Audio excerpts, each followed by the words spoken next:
নমস্কার। অনেকদিন পর একটা বাংলা ভালো মুভি দেখলাম। 3 চক্রবর্তী মিলে করেছে, ঋত্বিক চক্রবর্তী, মিঠুন চক্রবর্তী আর রাজ চক্রবর্তী ডিরেক্টর।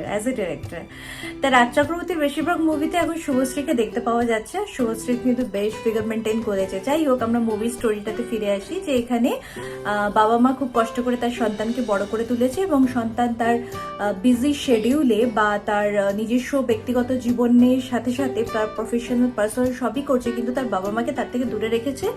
এবং বাবা মা অনেকবার ফোন করছে, কথা বলছে, একটু 2 মিনিটের সারা দিনের পর বা সপ্তাহে একটা দিন অন্তত বাবা মাকে সময় দেওয়ার সময় নেই। এই হলো পুরো প্লটটা।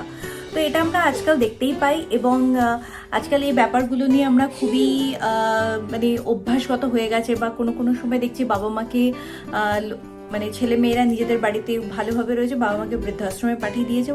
ছেলে মেয়েরা এতটাই ব্যস্ত হয়ে গেছে যে বাবা মার প্রায় খেয়ালই রাখে না। এইটা আজকালকার মানে বলতে পারেন আপনারা বাস্তব জীবনের ঘটনা যেটা তুলে ধরা হচ্ছে বা বাস্তবে যা ঘটছে।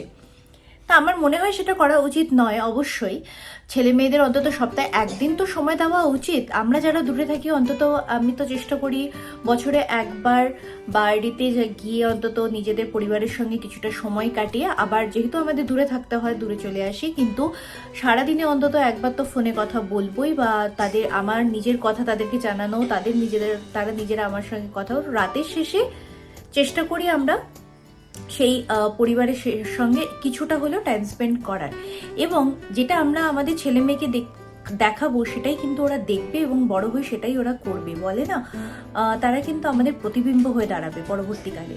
তো আমরা যদি যেরকমভাবে চলছি লাইফে, আমরা যদি সেই জিনিসগুলো একটু ভালো রিফ্লেকশন তৈরি করতে পারি, তাহলে আমাদের সন্তানরাও ভবিষ্যতে, আমরা হলে গিয়ে বসেও দেখতে আমাদের ভালো লাগবে এবং আমার মনে হয় ঘরে বসে দেখতেও খুবই ভালো লাগবে এবং একটা শিক্ষা নেওয়ার মতো মুভি।